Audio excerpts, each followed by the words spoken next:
वो हर रोज उसके पास बैठता, एक ही क्लास, वही सेट। एल कभी भी ऊंची आवाज में नहीं, कभी बेबाक ना हो। बस वहां उसने उसकी खामोशी को देखा, लेकिन कभी नहीं पूछा।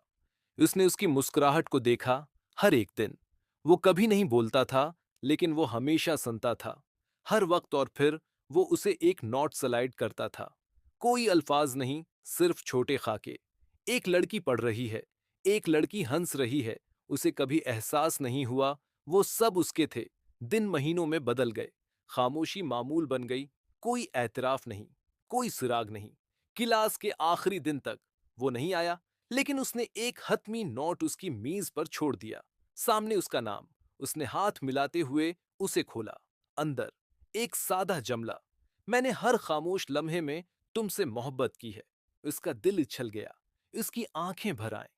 बहुत देर, या शायद वक्त पर, क्योंकि बाज औकात बुलंद तरीन मोहब्बत खामोश तरीन होती है।